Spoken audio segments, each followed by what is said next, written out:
이 비천한 것이 감히 네 앞이라고 요물을 내미는 것이냐? 당장 저 죽그릇을 엎어버리고 전현을 끌어내어라. 수라간 상궁에 서슬퍼런 호통의 사방이 얼어붙었습니다. 하지만 낡은 무명옷을 입은 여인은 고개를 숙인 채 떨리는 손으로 식어가는 녹그릇을 끝까지 부여잡았습니다. 죽어가는 상감마마를 살릴 수 있는 건 오직 이 죽뿐이라며 여인의 눈에서 떨어진 눈물이 붉은 계피 가루 위로 번져나갔습니다. 수백 명의 어이도 포기한 임금의 병세를 한나 뒤름 모를 안하기 고치겠다니 이는 곧 궁궐 전체를 비웃는 처사가 아니겠습니까? 하지만 그녀는 꿈에도 몰랐습니다. 이 죽 한 그릇이 자신의 목숨줄을 잴 밧줄이 될지 아니면 몰락한 가문을 일으킬 서광이 될지를 말입니다. 과연 이 계피향 뒤에 숨겨진 진실은 무엇일까요? 사연 시작합니다. 봄비가 쏟아지는 밤이었습니다. 경복궁 동쪽 처소 안간에 달한 촛불 하나가 빗소리에 떨리고 있었지요.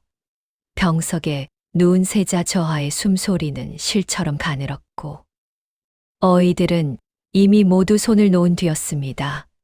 그 마지막 자리에 홀로 무릎을 꿇고 앉아 화롯불 위에 작은 솥을 올린 사내가 있었습니다. 어이 이겸이었지요. 솥 안에서 계피와 산약초가 어우러지며 서늘하고도 달콤한 향기가 처소 안을 가득 메우기 시작하였습니다. 그 향이 번지자마자 세자 저하의 이마에서 거짓말처럼 열이 내렸습니다. 이겸의 손이 멈추었습니다. 됐다 하고 그가 낮게 중얼거리는 순간이었지요. 바로 그때 처소 문이 벌컥 열렸습니다. 내관들이 우르르 쏟아져 들어와 이겸의 멱살을 잡아채었습니다. 저자가 세자 저하의 약에 극독을 탔사옵니다. 방 한편에서 최상궁이 떨리는 목소리로 외쳤지요. 허나 그 눈빛은 조금도 떨리지 않았습니다.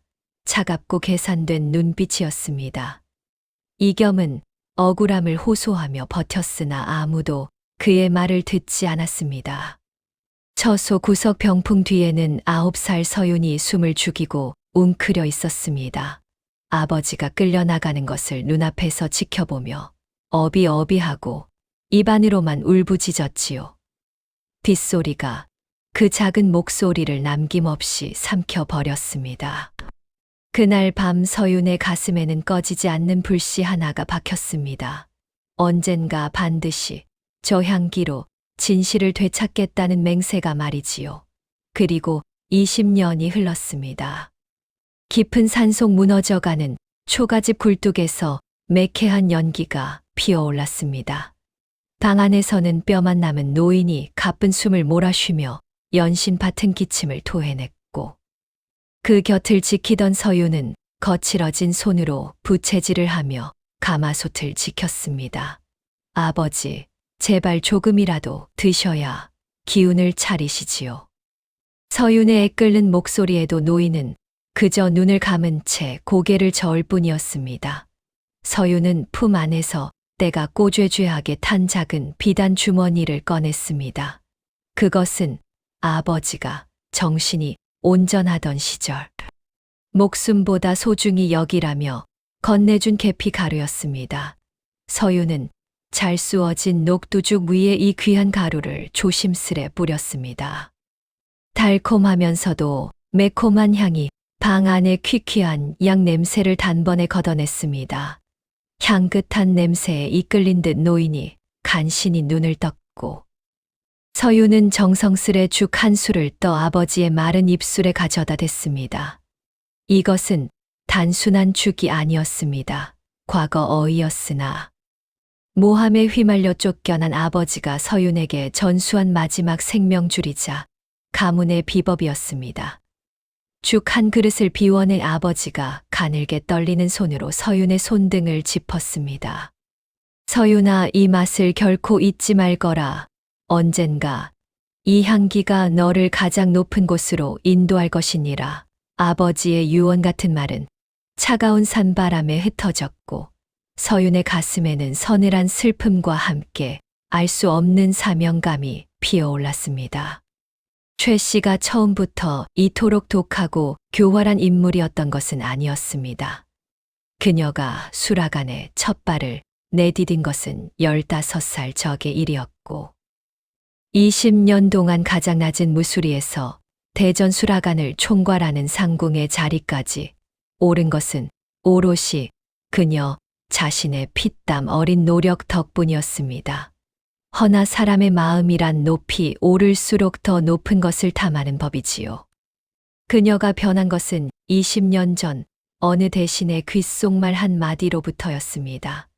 상궁 마마 수락안을 쥐는 자가 이 궁궐을 쥐는 것이요 하는 그 한마디가 최 씨의 가슴에 독시처럼 박혀 싹을 틔웠지요. 최 씨는 수락안 소속 무수리들을 하나씩 자기 사람으로 만들었습니다. 어떤 이에게는 후한 돈을 건네었고 어떤 이에게는 약점을 쥐고 협박을 하였습니다. 외부에서는 예조 판서를 비롯한 3명의 부패한 대신들과 손을 맞잡았지요.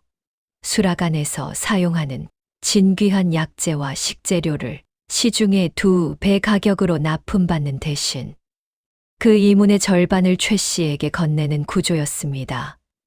이겸이 쫓겨난 이후 20년 동안 그 음습한 거래는 한 번도 들통나지 않은 채 성업하였습니다. 최 씨가 서윤을 처음 보았을 때 그 눈빛이 유독 싸늘하게 빛났던 데에는 이유가 있었습니다. 서윤의 손에 들린 낡은 비단 주머니에서 어렴풋이 배어나오는 계피향이 20년 전 그 밤 이겸이 세자 저하의 처소에 다리던 해독탕의 냄새와 기묘하게 닮아 있었기 때문이었지요. 최 씨는 그 즉시 직감하였습니다. 저 여인이 이겸의 핏줄이라는 것을. 그리고 저 낡은 주머니 속에 20년의 묵은 진실이 잠들어 있을지 모른다는 것을 말이지요. 탐욕은 때로 사람의 눈을 먼저 멀게 합니다. 20년을 버텨온 최 씨는 서윤이 단 한 줌의 계피 가루로 그 모든 것을 무너뜨릴 수 있다는 사실을 끝내 믿지 않았습니다. 그것이 그녀의 가장 크고 마지막인 실수였지요. 서윤이 박씨 댁으로 시집을 오게 된 것은 순전히 제 발로 걸어 들어간 선택이었습니다. 아버지, 이겸이 영모의 낙인을 달고 산속으로 몸을 피한 뒤 서윤의 집안은 하루아침에 아무것도 남지 않은 처지가 되었습니다. 관아에서 집과 전답을 몰수하였고 친척들은 연좌될까 두려워 등을 돌렸으며 어린 서윤을 거두어 준 이는 이웃 마을의 늙은 외숙모뿐이었지요. 그렇게 10년 가까이 외숙모 댁에서 밥값을 하며 살아온 서윤에게 중매쟁이가 찾아온 것은 21살 봄의 일이었습니다. 중매쟁이가 내민 혼처는 언뜻 보기에도 탐탁지 않은 자리였습니다. 박진사 댁 외아들은 노름빛으로 집안을 거덜내고 있었고 시어머니 박씨는 팔도의 모질기로 소문이 자자한 인물이었지요. 허나 서윤은 달랐습니다. 박진사 댁이 있는 고을이 바로 20년 전 최 씨와 결탁했던 예조 판서의 텃밭이었기 때문이었습니다. 아버지, 이겸이 가쁜 숨을 몰아쉬며 산속 오두막에서 전해준 마지막 단서. 그 부패한 판서의 이름과 증거를 쥐고 있는 인물이 그 고을 어딘가에 은거하고 있다는 이야기가 서윤의 머릿속에 깊이 새겨져 있었습니다. 외숙모가 말렸습니다. 노름꾼 남편의 모진 시어머니라니. 내가 어찌 그 집에서 살아남겠느냐 하고 눈물을 흘렸지요. 서윤은 그 손을 꼭 쥐며 웃었습니다. 외숙모 아버지께서 이 향기는 언젠가 저를 가장 높은 곳으로 인도할 것이라 하셨습니다. 저는 그 말씀을 믿사옵니다. 하고 말이지요. 외숙모는 그날 밤 서윤의 짐 보따리 안에 작은 노작꾸러미를 몰래 넣어 주었습니다. 그것이 서윤이 박씨 댁 살인문을 두드리던 날 유일하게 지니고 있던 따스한 온기였습니다.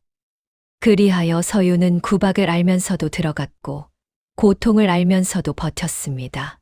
시어머니, 박씨는 아침 해가 뜨기도 전부터 마당이 떠나가라 소리를 지르며 서윤을 불러냈습니다.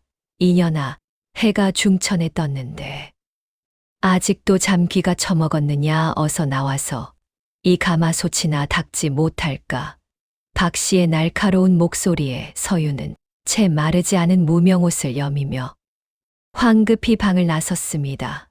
부엌 한편에서는 무능한 남편이 밤새 노름판을 전전하다 돌아와 코를 골며 자빠져 있었고 그 꼴을 보는 서윤의 가슴은 천근만근 무거워졌습니다.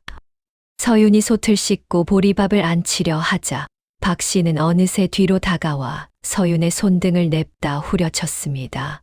내가 하는 짓이 다 그렇지 보리쌀 아까운 줄 모르고 물을 이렇게 많이 잡아서 어쩌겠다는 게냐. 손맛이 좋다는 소문도 다 내 아비가 지어낸 허풍이었더냐.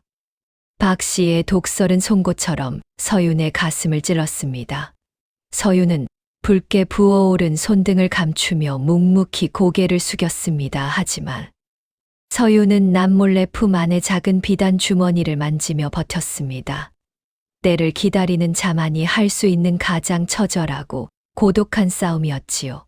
서윤은 목구멍 끝까지 차오르는 눈물을 간신히 삼켜냈습니다. 저작거리가 뒤숭숭한 소문으로 들끓었습니다. 주상 전하께서 수라를 전혀 들지 못하시고 곡기를 끊으신 지 벌써 열흘이 넘었다는 소식에 온 나라가 깊은 근심에 잠겼습니다. 마을 어귀 사람들이 구름처럼 몰려든 곳에 커다란 방이 붙었습니다. 임금의 기력을 되찾게 하는 자에게는 천금의 포상과 함께 무엇이든 소원을 들어주겠다는 소식에 서윤의 심장이 요동쳤습니다. 도저히 가만히 있을 수 없었습니다. 서윤은 낡은 바구니를 쥔 손에 힘을 주며 중얼거렸습니다. 아버지께서 말씀하신 그 향기가 이제 제가 나아갈 길을 알려주는 것입니까? 그녀는 집으로 달려가 시어머니 박 씨 앞에 무릎을 꿇었습니다. 소원입니다. 어머님, 제가 대궐로 가 마마의 수라를 올리게 해주십시오. 박 씨는 가당치도 않다는 듯 코웃음을 치며 서윤의 어깨를 밀쳤습니다. 이 미친년이 정녕 죽고 싶어 환장을 했구나. 내까짓게 수라간 문턱이나 넘을 줄 아느냐. 시어머니의 독설에도 서윤은 머리를 조아린 채 물러서지 않았습니다. 만약 제가 상을 받는다면 이 집안의 빚을 모두 갚고 서방님께도 큰 벼슬길이 열릴 것입니다. 제발 한 번만 믿어주십시오. 돈과 권세라는 말에 박 씨의 눈꺼풀이 실룩거렸습니다. 그래 정 죽겠다면 가보거라. 다만 실패해서 관가에 끌려가기라도 한다면 내 손에 죽을 줄 알거라. 서윤은 그 길로 아버지의 비단 주머니를 챙겨 들었습니다. 무거운 발걸음이었으나 가슴 속에는 아버지가 남긴 향기가 등불처럼 타오르고 있었습니다. 그녀는 수백리 길을 걸어 한양으로 향하는 대열에 몸을 실었습니다. 그것은 한낱 안하게 무모한 도전이 아니라 억울하게 죽어간 아버지의 명예를 되찾기 위한 처절한 행군이었습니다. 한양까지는 수백리 길이었습니다. 보찜 하나를 등에 진 서윤의 발걸음이 고갯마루를 넘기 시작한 것은 이른 새벽녘이었고 그 발이 첫 번째 쉬어간 것은 해가 중천에 뜬 뒤였지요. 사흘째 되던 날 충청도 경계를 넘어서는 고갯길에 갑자기 하늘이 까맣게 변하더니 우박 섞인 소낙비가 쏟아지기 시작하였습니다. 함께 길을 가던 이들은 저마다 나무 밑이나 바윗돌 뒤로 몸을 숨겼으나 서윤은 오직 가슴팍에 품은 비단 주머니가 젖을까봐 윗도리를 벗어 가슴을 감싸고 빗속에 서 있었습니다. 계피 가루가 물에 닿는 순간 그 효능은 반으로 줄어든다는 아버지의 말씀이 귓가를 맴돌았기 때문이었지요. 차가운 우박이 어깨와 등을 사정없이 두드렸으나 서윤은 눈 하나 깜짝하지 않았습니다. 나흘째 되던 날 황혼 무렵 길가 느티나무 아래 70은 좋게 되어 보이는 늙은 농부가 배를 움켜쥔 채 쓰러져 있었습니다.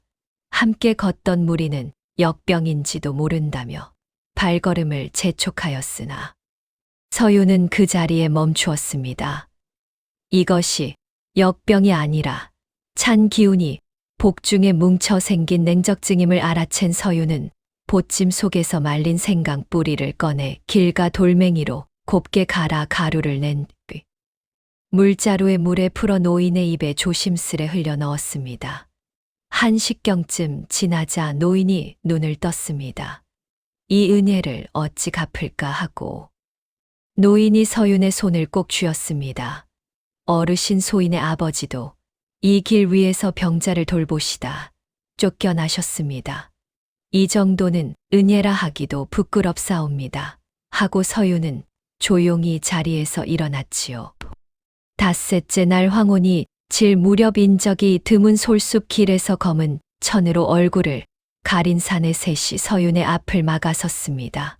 함께 걷던 이들이 비명을 지르며 뿔뿔이 흩어졌지만 서윤은 물러서지 않았습니다. 이 안에는 재물이 없사옵니다. 다만 죽어가는 상감마마를 살릴 약재가 들어있으니 그 일이 끝나고 나서라면 이 목숨이라도 기꺼이 드리겠사옵니다. 서윤의 눈빛이 어찌나 서슬퍼렇고 단호하던지 앞장서던 산적이 멈칫하더니 이내 부스스기를 비켜주었습니다. 목숨을 내건 자의 눈빛이란 산적조차 함부로 마주 보지 못하는 법이었지요. 엿새째 날 이른 아침 한양 도성의 윤곽이 처음 눈에 들어왔습니다. 서윤의 발바닥에는 물집이 터져 굳은 살이 되어 있었고 옷자락은 비와 흙으로 얼룩졌으며 머리카락은 솔가지에 걸려 흐트러진 채였습니다. 허나 그녀의 눈빛만큼은 첫날 집을 나설 때보다 오히려 더 맑고 단단하였습니다. 서윤은 도성문이 눈에 들어오는 언덕에 잠시 서서 낮게 중얼거렸습니다. 아버지 드디어 왔습니다. 하고 말이지요. 그 말 끝에 품 안에 비단 주머니가 체온에 데워져 은은한 계피향을 피워 올렸습니다. 마을과나 앞마당에 팔도 각지에서 손맛 좀 본다는 자들이 구름처럼 모여들었습니다. 기름진 고기 굽는 냄새와 비릿한 해산물 향이 진동하는 가운데 서윤은 구석진 자리에서 묵묵히 맷돌을 돌렸습니다. 다른 이들이 전복이며 사슴 고기 같은 귀한 식재료를 산더미처럼 쌓아두고 위세를 떨 때 그녀는 그저 잘 씻은 녹두를 정성껏 갈아낼 뿐이었습니다. 심사를 맡은 사또가 코를 찌르는 기름진 냄새에 눈살을 찌푸리며 걸어오다. 서윤의 가마솥 앞에서 갑자기 발길을 멈췄습니다. 오로지 담백한 녹두의 고소함과 그 뒤에 숨어 사람의 정신을 번쩍 들게 하는 은밀하고도 달콤한 향기가 사또의 코끝을 낚아챘기 때문입니다. 아니, 이 평범하기 짝이 없는 녹두죽에서 어찌 이리 심신을 맑게 하는 향이 나는 것이냐. 서윤은 조심스레 녹그릇에 죽을 담아 올리며 머리를 조아렸습니다. 소인은 그저 선친께서 물려주신 작은 정성을 보탰을 뿐이옵니다. 그 향이 나으리의 근심을 조금이나마 덜어드릴 수 있다면 소인은 그것으로 족하옵니다. 죽 한 술을 입에 넣은 사또의 눈이 번쩍 뜨였습니다. 부드럽게 넘어가는 죽 뒤로 혀끝을 톡 쏘며 머릿속을 상쾌하게 만드는 계피의 조화는 과연 일품이었습니다. 이 맛이다. 화려한 거칠에만 가득한 산해진 미보다 이 죽 한 그릇이 100배 1000배 낫구나. 당장 이 여인을 한양으로 보내도록 하라. 서윤의 가슴 속에 처음으로 희망이라는 작은 불꽃이 피어오르는 순간이었습니다. 한양 도성 앞은 팔도에서 올라온 내로라 하는 요리사들로 인산인해를 이루었습니다. 디단옷을 화려하게 차려입은 이들은 저마다 육중한 궤짝을 앞세웠는데 그 안에는 산삼이며 전복, 심지어 서역에서 건너온 희귀한 향료들이 가득했습니다. 평안도에서 왔다는 거구의 사내는 서윤의 해진 행색을 위아래로 훑어보더니 코웃음을 치며 크게 비웃었습니다. 아니, 여긴 거지들이 동냥하는 곳이 아닌데 어찌 이런 비천한 년이 끼어들었단 말이냐. 사내의 조롱의 주변에 있던 요리사들이 약속이나 한 듯 낄낄거리며 웃음을 터뜨렸습니다. 권세가들의 뒷배를 등에 업은 그들은 이미 임금의 눈에 들기 위해 온갖 감언이설과 뇌물을 준비한 상태였습니다. 서유는 그들의 섰을 퍼런 기세에 눌려 구석진 담벼락 아래로 몸을 피했습니다. 하지만 그녀의 품 안에는 세상 그 무엇보다 값진 아버지의 계피 가루가 들어 있었습니다. 차가운 겨울바람이 옷깃을 파고들었지만 서유는 묵묵히 낡은 바구니를 품에 안고 기도했습니다. 아버지, 부디 저에게 힘을 주소서. 이 작은 죽 한 그릇에 담긴 진심이 저 거대한 궁궐문을 넘을 수 있게 도와주소서. 그때 묵직한 북소리와 함께 굳게 닫혀있던 궁궐의 전문이 서서히 열렸습니다.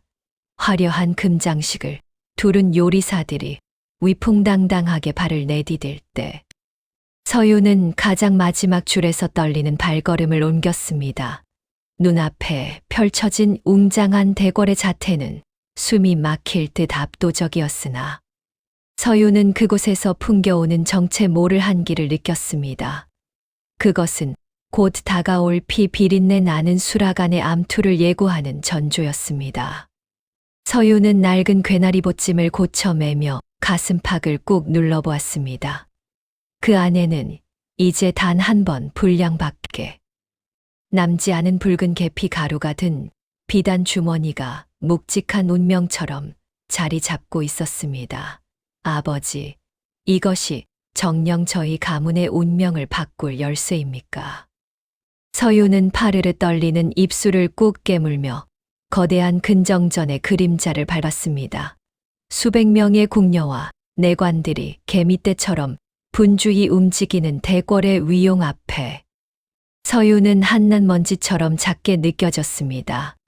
하지만 그녀가 한 걸음씩 내디딜 때마다 품 안에서 은은하게 배어나오는 계피향은 시큼한 땀 냄새와 기름진 음식 냄새가 진동하는 대궐 마당을 조용히 가로질렀습니다. 곁을 지나던 늙은 내관 하나가 걸음을 멈추고 코를 실룩이며 고개를 갸웃거렸습니다.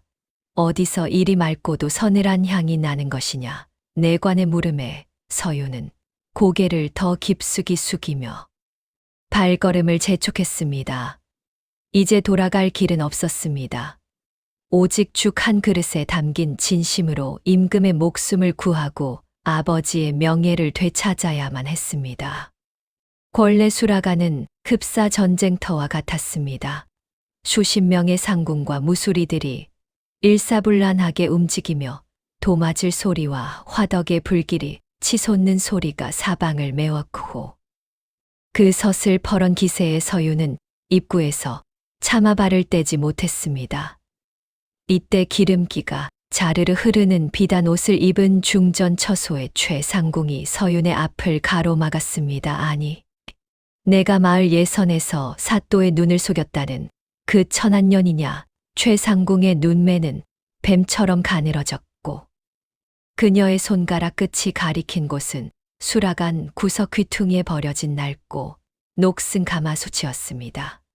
궐의 기물을 함부로 내줄 수 없으니 너는 저 솥을 쓰거라. 만약 밥맛이 깔깔하거나 조금이라도 탄내가 나면 내 목숨은 물론 내 시댁 식구들까지 무사치 못할 줄 알아라. 최상궁의 서늘한 경고에 주변 상궁들이 약속이나 한 듯 비웃음을 흘리며 지나갔습니다. 서유는 녹이 슬어 붉은 빛이 도는 낡은 솥 앞에 홀로 섰습니다. 솥이 낡았다고 하여 진심마저 녹슬지는 않는 법이라고 서유는 속으로 되뇌었습니다. 서유는 차가운 바닥에 무릎을 꿇고 앉아 거친 수세미를 쥐고 솥바닥을 문지르기 시작했습니다. 손마디가 갈라지고 피가 배어 나왔지만 서윤의 눈빛은 흔들림이 없었습니다. 오히려 이 낡은 솥이야말로 아버지가 쫓겨나기 전 가장 아꼈던 솥과 닮아 있어 묘한 위안마저 느껴졌습니다. 수라간에서 서윤이 완전히 혼자는 아니었습니다. 다만 그 유일한 온기가 찾아오는 데에도 먼저 차가운 시련이 앞서야 했지요. 녹슨 가마솥을 닦고 있던 서윤의 뒤에 슬그머니 다가온 것은 나이 어린 무술이 하나였습니다. 이름은 복순이라 하였는데 깐디 16을 넘긴 새내기로 아직 눈치가 모자라 최상궁의 구박을 가장 많이 받는 처지였지요. 복순은 서윤의 곁에 쪼그려 앉아 주위를 두리번거리더니 손에 든 작은 붓두막소를 내밀었습니다. 이걸로 닦으면 훨씬 잘 닦이옵니다. 하고 속삭였지요. 서윤이 고개를 들어 감사하다는 눈빛을 보내자 복수는 얼른 딴 곳을 보며 시치미를 뗐습니다. 아무것도 아니옵니다. 최상궁 마마 눈에 띄면 둘 다 혼쭐이 나니 어서 받으십시오 하고 말이지요. 복수는 사흘 뒤 경합이 있을 것이며 경합 전날 밤 수라가 나는 감시가 소홀해진다는 것까지 낮은 목소리로 전해 주었습니다. 서윤은 복순의 손을 잡았습니다. 어찌하여 소인에게 이런 말을 해주는 것이냐 하고 물었지요. 복순은 대답 대신 저고리 안쪽 소매를 살짝 걷어 보였습니다. 가느다란 팔목 안쪽에 오래된 화상 자국이 있었지요. 소인의 어미가 수라간에서 억울하게 일하다가 이렇게 되었사옵니다. 최상궁이 화롯불을 다루다 실수한 것을 어미에게 뒤집어 씌웠지요. 하고 복수는 담담하게 말하였습니다. 서윤은 그날 밤 창고 열쇠의 행방을 추적하였습니다. 그러나 이미 한 발 늦었습니다. 재료 창고를 열어보니 녹두는 썩은 물에 잠겨 있었고 소금과 꿀은 사라진 뒤였지요. 최상궁의 손이 먼저 닿은 것이었습니다. 서윤이 잿빛 얼굴로 주저앉은 것을 복순이 발견한 것은 새벽 달기 울기 전이었습니다. 복순은 아무 말 없이 저고리 품 안에서 손수건에 곱게 쌓인 소금 한 줌을 꺼냈습니다. 어미가 몸이 좋지 않을 때를 대비해 항상 품에 지니고 있던 것이었습니다. 소인이 드릴 수 있는 건 이것뿐이옵니다 하며 복순이 서윤의 손에 꼭 쥐어주었습니다. 서윤의 눈에 눈물이 맺혔습니다. 경합 당일 새벽 이슬을 맞으며 서윤이 수라간으로 달려갔을 때 그녀를 맞이한 것은 고소한 곡물의 향기가 아닌 코를 찌르는 역한 악취였습니다.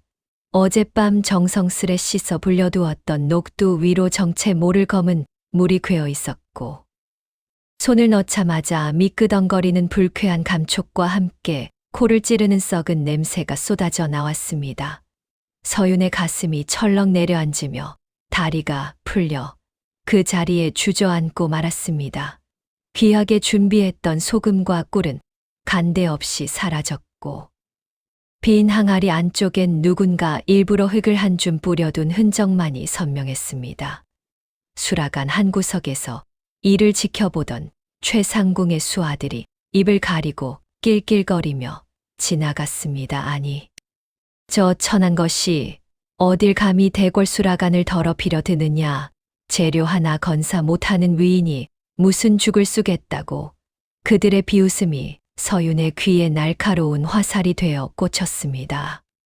썩어버린 녹두를 움켜쥔 서윤의 손등 위로 툭 하고 뜨거운 눈물이 떨어졌습니다. 하지만 서윤은 눈물을 닦으며 썩은 물 속에서 단 한 줌이라도 쓸 수 있는 녹두를 찾아내기 위해 차가운 바닥을 필사적으로 훑기 시작했습니다. 그것은 죽어가는 아버지를 살렸던 그 간절함이자 마지막 남은 자존심이었습니다. 경합을 알리는 첫 번째 북소리가 권례에 웅장하게 울려 퍼지자 수라간은 흡사 전쟁터와 같은 긴박함에 휩싸였습니다. 다른 요리사들이 전복을 저미고 고기를 다지는 칼노래를 흥겹게 부르는 동안 서윤은 텅 빈 가마솥 앞에서 피 맺힌 입술을 깨물었습니다. 하지만 이대로 무너질 수는 없었습니다. 그녀는 수라간 뒤편 버려진 식재료들이 산더미처럼 쌓인 음침한 구석으로 발걸음을 옮겼습니다. 그곳엔 다른 요리사들이 알맹이만 쏙 빼쓰고 버린 녹두도 껍질과 시들어 빠진 사냐 촛뿌리들이 흙먼지를 뒤집어 쓴 채 뒹굴고 있었습니다. 서유는 문득 아버지가 생전에 병자들을 돌보며 하셨던 말씀을 떠올렸습니다. 서유나 사람들은 가장 귀한 약성이 껍질과 뿌리 속에 숨어 있다는 것을 모른단다. 진정한 맛은 버려진 것들을 품어줄 때 비로소 완성되는 법이지. 그녀는 쓰레기 더미 속에서 비취색을 띠는 싱싱한 녹두 껍질들을 한 줌 한 줌 모으기 시작했습니다. 서유는 흙투성이가 된 사냐초 뿌리를 치맛자락으로 정성껏 닦아내며 버려진 재료들을 맑은 우물물에 씻어냈습니다. 칙칙하던 껍질들이 햇살을 받아 영롱한 비취빛으로 살아나기 시작했지요. 서윤이 가마솥 앞에 앉아 재료들을 살피는 눈빛은 단순히 요리를 준비하는 사람의 것이 아니었습니다. 그것은 아버지, 이겸이 수십 년을 두고 병자들의 몸을 살피던 어이의 눈빛과 다르지 않았지요. 마마의 병증이 무엇인지는 대궐에 들어서는 순간부터 짐작이 갔습니다. 열흘이 넘도록 산의 진미를 들이밀어도 한술을 뜨지 못하시는 것. 기름진 냄새만 풍겨도 역해하시는 것. 이것은 수라과잉으로 인의 비위가 망가지고 기혈이 뭉쳐버린 증세였습니다. 아버지가 항상 하시던 말씀이 떠올랐습니다. 몸이 받아들이지 못하는 것을 억지로 넣으면 그것이 약이 아니라 독이 된단다. 먼저 막힌 것을 뚫고 쌓인 것을 흘려보내야 비로소 진짜 음식이 들어갈 자리가 생기는 법이지. 서유는 먼저 녹두 껍질을 손에 올려 빛에 비추어 보았습니다. 사람들이 하찮게 여겨버리는 이 얇은 껍질이야말로 녹두의 약성이 가장 농밀하게 응축된 부분이었습니다. 녹두는 본디 열독을 풀고 장 안에 쌓인 탁기를 씻어내는 성질을 가지고 있었지요. 다만 녹두만으로는 부족하였습니다. 녹두는 그 성질이 차가워 비위가 이미 허해진 사람에게는 오히려 기운을 꺼뜨릴 위험이 있었기 때문이었습니다. 바로 그때 계피가 필요하였습니다. 계피는 몸 안의 냉기를 몰아내고 기혈의 순환을 틔우는 성질을 가지고 있었습니다. 찬 녹두가 독을 씻어내는 동안 계피의 따스한 기운이 허해진 비위를 덮여주면 두 약재는 서로를 보완하며 하나의 완벽한 균형을 이루게 되는 것이었지요. 사냐 촛뿌리는 그 사이에서 기운을 수렴하고 정기를 보하는 역할을 맡았습니다. 서유는 먼저 사냐 촛뿌리를 넣어 우린 물에 녹두 껍질을 풀고 그 물이 옅은 비취색으로 물들면 그때 계피 가루를 아주 조금씩 섞어 넣었습니다. 서유는 눈을 감고 향의 변화를 코끝으로만 느끼며 그 순간을 기다렸습니다. 솥안의 냄새가 풋풋하고 맑은 비린 향에서 서서히 달콤하고 서늘한 향으로 넘어가는 그 경계에서 서윤의 손이 멈추었습니다. 지금입니다 하고 그녀가 속으로 되뇌는 순간 비단 주머니가 기울었습니다. 붉은 가루가 솥 안으로 가늘게 흘러내렸고 뜨거운 김 위로 순식간에 계피의 향기가 피어올랐습니다. 그것은 단순한 음식 냄새가 아니었습니다. 오장육부가 열리는 냄새 막혔던 숨통이 트이는 냄새. 그리고 20년 전 이겸이 세자 저하의 처소에서 피워 올렸던 바로 그 향기였습니다. 드넓은 대전 안은 숨소리조차 들리지 않을 만큼 무거운 침묵이 흘렀습니다. 수척해진 모습으로 옥좌에 기댄 임금의 눈은 생기를 잃어 흐릿했고 양볼은 푹 꺼진 채 창백하기가 백지와 다름없었습니다. 그 앞으로 이제 8도의 음식들이 하나씩 행진을 시작하였지요. 첫 번째 요리가 들어왔습니다. 평안도 거구의 사내가 내놓은 사슴뼈 진탕이었습니다. 육중한 은반 위에 황금빛 기름막을 두른 채 모락모락 김을 피워 올렸지요. 짐승의 누린내가 기름진 육향과 뒤엉켜 대전 안을 순식간에 가득 메웠습니다. 코를 누르는 듯 묵직하고 끈적한 냄새였지요. 임금은 그 냄새가 코끝에 닿는 순간 미간을 찌푸리며 소리 없이 고개를 돌리셨습니다.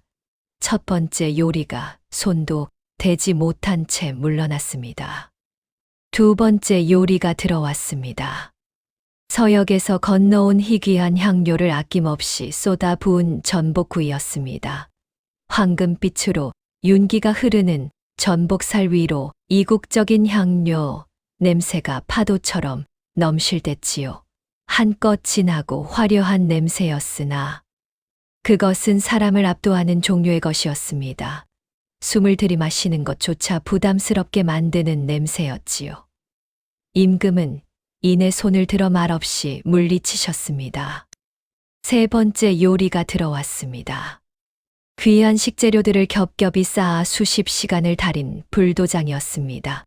솥뚜껑이 열리는 순간 짓고 뜨거운 열기가 훅 쏟아졌고 기름진 고기와 약재가 뒤엉킨 냄새가 대전 안을 단번에 뒤덮었습니다. 이미 기름진 냄새들로 지쳐있던 임금의 얼굴이 더욱 창백해졌지요. 네 번째 용봉탕이 들어왔습니다. 닭과 자라를 함께 구워낸 국물이 깊고 비릿한 해산물 향을 풍기며 올라왔지요. 다섯 번째, 곰 발바닥을 조린 요리에서는 기름기 어린 달짝지근한 단내가 끈질기게 풍겨 나왔습니다. 요리들이 하나씩 퇴짜를 맞고 물러날 때마다 그 냄새들은 어디로도 가지 못하고 대전 안에 켜켜이 들러붙어 쌓여갔습니다. 공기가 무겁고 탁해졌지요. 매관들은 저도 모르게 소매 끝으로 코를 막았고 신료들은 눈을 내리깔았습니다. 마치 냄새 자체가 임금을 더욱 짓누르는 것처럼 보였습니다. 그때 맨 끝줄에서 서윤이 천천히 앞으로 나아갔습니다. 낡고 투박한 녹그릇 하나를 두 손으로 받쳐 든 채였지요. 주변의 시선이 비웃음과 냉소로 쏟아졌으나 서윤은 그것을 등 뒤로 흘리며 임금의 발치 가까이 무릎을 꿇었습니다. 그리고 천천히 뚜껑을 열었습니다. 순간이었습니다. 기름지고 무거운 냄새들이 겹겹이 쌓여있던 대전 안으로 전혀 다른 결의 향기가 가느다랗게 파고들었습니다. 처음에는 알아채기조차 어려울 만큼 여리고 서늘한 냄새였지요. 그러나 그것은 마치 꽉 막힌 방 안에 누군가 창문 하나를 조용히 열어젖힌 것처럼 묵직한 공기를 가르며 번져나갔습니다. 녹두 껍질이 사냐초 뿌리와 어우러진 담백하고 비취빛 같은 향. 그 위로 계피의 서늘하고도 따스한 심지가 실처럼 가늘게 감겨 올라왔지요. 기름지거나 무겁지 않았습니다. 누르거나 압도하지도 않았습니다. 오히려 가슴 안쪽에 들러붙어 있던 탁한 것들을 조용히 걷어내며 숨통을 틔워주는 냄새였습니다. 기름진 냄새에 지쳐 축 내리깔렸던 임금의 눈꺼풀이 스르르 들렸습니다. 콧방울이 가늘게 떨렸습니다. 그리고 오랫동안 굳어있던 임금의 입술이 처음으로 살며시 열렸지요. 신료 하나가 옆 사람에게 낮게 속삭였습니다. 저 향은 기름때를 씻어내는 빨랫물 같구나 하고 말이지요. 틀린 말이 아니었습니다. 쌓인 것을 녹이고 막힌 것을 트이게 하는 것. 그것이 서윤이 낡은 솥에 담아낸 것의 정체였습니다. 최상궁은 비릿한 미소를 지우지 못한 채 서윤을 노려보았습니다. 허나 그 눈빛 안에 처음으로 불안의 기색이 스치고 지나갔지요. 그 서늘하고도 달콤한 향기가 대전 안구석까지 번져나가는 동안 정신이 혼미한 채 눈을 감고 있던 임금이 코를 실룩이더니 서서히 눈을 떴습니다. 이것이 대체 무슨 향이냐? 내 평생 이토록 머리를 맑게 하는 향은 처음이로구나. 임금의 갈라진 목소리에 도열에 있던 신료들이 술렁이기 시작했습니다. 최상궁이 당황하여 마마안이 되옵니다. 출처도 모르는 천한 것이 가져온 음식을 어찌 옥체에 담으려 하시옵니까 하며 앞을 막아섰으나 임금은 단호하게 손을 내저었습니다. 물러가라. 내 이 향기에 이끌려 절로 손이 가는 것을 어찌하겠느냐. 임금은 떨리는 손으로 은수저를 들어 서윤의 녹두죽을 한술 떴습니다. 붉은 계피 가루가 섞인 녹두죽이 목구멍을 타고 넘어가자마자 임금의 창백했던 얼굴에 순간적으로 붉은 기운이 돌기 시작했습니다. 오 막혔던 기혈이 뚫리는 기분이로다. 소화가 되지 않아 가슴에 맺혔던 덩어리가 씻은 듯이 내려가는구나. 임금은 허겁지겁 한술을 더 떴고 이내 놋그릇 바닥이 보일 정도로 죽을 비워냈습니다. 수많은 어이가 명약을 내놓아도 한술도 뜨지 못하던 임금이 이름 모를 안하게 죽 한 그릇에 자리를 털고 일어날 기세를 보이자 대전하는 경악과 환희로 뒤섞였습니다. 임금은 흐뭇한 표정으로 서윤을 내려다보며 물었습니다. 과연 이 죽 한 그릇에 어떤 비법을 담았기에 죽어가는 이 몸을 이토록 생기 있게 만든단 말이냐. 서윤은 바닥에 이마를 조아린 채 떨리는 목소리로 아뢰었습니다. 마마 황공하옵니다. 소인이 감히 한 말씀 올리겠사옵니다. 마마의 옥체는 오랫동안 기름지고 귀한 수라들이 쌓이고 쌓여 비위가 막히고 기혈이 뭉쳐버린 증세를 앓고 계셨사옵니다. 귀한 음식을 더 올릴수록 오히려 독이 되는 상태였지요. 이럴 때 필요한 것은 더 진귀한 약재가 아니라 쌓인 것을 씻어내고 막힌 것을 흘려보내는 순한 힘이옵니다. 서윤은 잠시 숨을 고르고 말을 이었습니다. 소인이 쓴 것은 아무도 거들떠보지 않는 녹두 껍질과 사냐초 뿌리, 그리고 계피 가루 한 줌이옵니다. 녹두 껍질은 그 성질이 서늘하여 장 안에 쌓인 탁기와 기름의 독을 씻어내는 힘이 있사옵니다.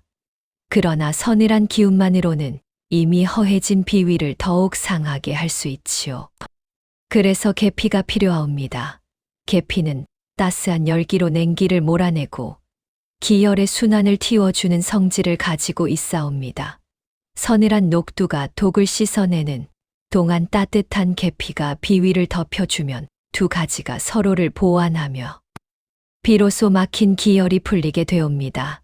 사냐초 뿌리는 그 사이에서 흩어진 전기를 수렴하여 기운이 빠져나가지 않도록 붙잡아 주는 역할을 하였사옵니다. 임금은 말없이 서윤의 말을 듣다가 이윽고 낮게 탄식하였습니다. 버려진 것들이 귀한 것들이 하지 못한 일을 해냈구나 하고 말이지요. 서윤은 고개를 더욱 깊이 조아리며 대답하였습니다. 소인의 아버지께서 늘 이르시기를 몸이 받아들이지 못하는 것을 억지로 넣으면 약이 아니라 독이 된다 하셨사옵니다. 먼저 막힌 것을 뚫고 쌓인 것을 흘려보내야 비로소 진짜 음식이 들어갈 자리가 생기는 법이라 하셨지요. 오늘 이 죽 한 그릇은 소인이 아니라 그 말씀을 남기신 아버지가 올린 것이옵니다. 서윤의 눈가에 눈물이 그렁그렁 맺혔습니다. 대전 안에는 한동안 깊은 침묵이 흘렀습니다. 임금의 안색이 눈에 띄게 좋아지자 대전 안에는 안도의 한숨과 경탄의 소리가 파도처럼 일렁였습니다. 죽 그릇을 깨끗이 비워낸 임금은 무릎을 꿇고 있는 서윤을 뚫어지게 쳐다보았습니다. 너는 정녕 이름 없는 안악이라 하였느냐? 허나 이 맛은 결코 평범한 민가에서 나올 수 있는 것이 아니다. 이 신묘한 비법을 대체 어디서 배웠는지 사실대로 고하여라. 임금의 인자하면서도 위엄 있는 물음에 서윤이 입을 때려는 찰나 옆에서 이를 지켜보던 최상궁이 벼란간 앞을 가로막으며 날카롭게 소리쳤습니다. 마마 속으시면 아니 되옵니다. 저 여인이 쓴 계피 가루는 과거 대궐에서 엄히 금지했던 사악한 비방이옵니다. 최상궁의 앙칼진 목소리에 대전하는 순식간에 찬물을 끼얹은 듯 고요해졌습니다. 그녀는 도끼 어린 눈으로 서윤을 가리키며 말을 이었습니다. 과거 영모에 휘말려 쫓겨난 이 어이가 임금님의 눈을 흐리기 위해 즐겨 쓰던 술수였사온데 어찌 저 천한년이 그 비법을 가지고 있단 말입니까?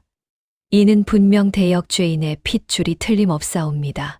최상궁의 폭로의 대신들은 술렁였고 임금의 미간에도 깊은 주름이 패었습니다. 서유는 떨리는 가슴을 진정시키며 천천히 고개를 들었습니다. 그녀의 눈동자에는 두려움 대신 서슬퍼런 진실이 서려 있었습니다. 마마, 최상궁의 말이 맞사옵니다. 소인의 아버지는 과거 억울하게 누명을 쓰고 궐 밖으로 내쳐진 어의 이겸이옵니다. 하지만 아버지는 단 한 번도 마마를 해하려 한 적이 없으셨으며 소인에게 주신 이 계피가루 역시 사람을 살리는 약재로만 쓰라 신신당부하셨나이다. 서윤의 고백에 대전하는 충격에 휩싸였고 최상궁은 승기를 잡았다는 듯 사악한 미소를 지었습니다. 하지만 그녀는 알지 못했습니다. 그 고백이 자신들의 목을 죄는 밧줄이 될 것이라는 사실을 말입니다. 대전에 감돌던 정적을 깬 것은 임금의 묵직한 호통이었습니다. 여봐라 당장 내탕고. 깊숙이 봉인해 두었던 20년 전의 진상조사 기록을 가져오너라. 임금의 서슬퍼런 명령에 최상궁의 얼굴은 순식간에 핏기가 가시고 흙빛으로 변했습니다. 사색이 된 최상궁은 연신 바닥에 머리를 찌르며 마마 그것은 이미 대역죄로 결론 난 일이옵니다. 어찌 비천한년의 감언이설에 귀를 기울이시옵니까? 하고 악을 썼으나 임금의 눈빛은 이미 얼음장처럼 차가웠습니다. 잠시 후 내관들이 먼지 쌓인 서책 한 권을 들고 나타났습니다. 임금은 서책의 책장을 한 장씩 넘길 때마다 노기로 몸을 떨었습니다. 그 안에는 최상궁과 부패한 대신들이 결탁하여 당시 세자였던 임금의 병을 고치려던 이 어이의 약에 몰래 독을 타고는 도리어 그를 역모로 몰아쫓아냈던 추악한 전말이 낱낱이 기록되어 있었습니다. 이 계피향은 아버지가 마마의 도끼를 빼내기 위해 평생을 연구했던 살림의 향이었거늘 너희는 이를 죽임의 도구로 썼단 말이냐. 임금의 사자 후에 대전대들보가 울렸습니다. 최상궁은 더는 발붙일 곳이 없음을 깨닫고 넙죽 엎드려 사지를 벌벌 떨었습니다. 서유는 흐느끼며 아버지의 비단 주머니를 가슴에 꼭 품었습니다. 20년의 세월 동안 산속에서 병마와 싸우면서도 오직 세자 저하의 안위와 진실만을 바랐던 아버지의 한이 비로소 풀리는 순간이었습니다. 임금은 옥좌에서 내려와 서윤의 곁으로 다가가 그녀의 거친 손을 직접 어루만졌습니다. 내 아비는 대역죄인이 아니라 이 나라의 진정한 충이었구나. 내 너무 늦게 그를 알아본 죄가 크도다. 임금의 참회 섞인 목소리에 서윤의 가슴 속에 맺혔던 서러운 응어리가 뜨거운 눈물이 되어 쏟아져 내렸습니다. 어명이 떨어지기 무섭게 대전 앞마당은 죄인들의 비명과 통곡 소리로 가득 찼습니다. 감히 의술과 요리를 권세의 도구로 삼아 조정을 어지럽히고 무고한 생명을 짓밟았으니 그 죄를 어찌 다 갚으려 하느냐. 임금의 노호와 함께 은밀히 금품을 주고받으며 수라간을 장악했던 무리들이 하나둘 포박되어 차가운 바닥으로 끌려 나갔습니다. 끝까지 버티던 최상궁은 관복이 벗겨진 채 일금부 나졸들에게 질질 끌려가며 통곡했지만 이미 엎질러진 물이었습니다. 탐욕으로 얼룩졌던 수라간의 묵은 때가 비로소 씻겨 내려가는 순간이었습니다. 임금은 다시 서윤을 불러 세워 만백성이 듣도록 크게 선포했습니다. 이 여인의 손맛은 단순히 혀를 즐겁게 하는 것이 아니라 죽어가는 생명을 살리고 굽은 진실을 바로잡았도다. 내 오늘부로 이 여인의 부친인 이겸의 명예를 회복시키고 서윤을 수라간의 정오품 상선으로 봉하여 권례 모든 음식을 관장하게 하겠노라. 대신들은 일제히 머리를 조아리며 성은이 만극하옵니다를 외쳤고 서유는 감개무량한 표정으로 대궐 하늘을 올려다보았습니다. 서유는 20년 전 아버지가 세자 저하를 살렸던 바로 그 향기를 품에 안은 채 수락관 중앙 가마솥 앞에 다시 섰습니다. 그녀는 품 안에서 마지막 남은 계피 가루를 꺼내어 맑은 물에 띄우며 다짐했습니다. 아버지, 소인이 드디어 약속을 지켰나이다. 이제 이 향기로 세상의 아픈 곳을 어루만지겠나이다. 서윤의 눈가에 맺힌 이슬 위로 따스한 오후의 햇살이 부서지며 수락관 전체가 황금빛으로 물들었습니다. 상선의 자리에 오른 서윤이 수락관에서 가장 먼저 한 일은 뜻밖에도 대청소가 아니었습니다. 그녀가 첫날 아침 가장 먼저 찾은 것은 복순이었지요. 최상궁의 수하에서 가장 낮은 자리에서 구박받던 어린 무술이 복순을 서유는 자기 바로 옆 자리에 앉혔습니다. 그리고 오늘부터 이 수락관의 모든 재료는 반드시 두 사람 이상이 함께 확인하고 기록한다는 원칙을 첫 번째 규칙으로 세웠지요. 혼자 손을 쓸 수 있었기에 독이 들어갔고 혼자 결정할 수 있었기에 부정이 생겼다는 사실을 서유는 자신의 몸으로 겪어 알았기 때문이었지요. 두 번째로 바꾼 것은 식재료 납품 구조였습니다.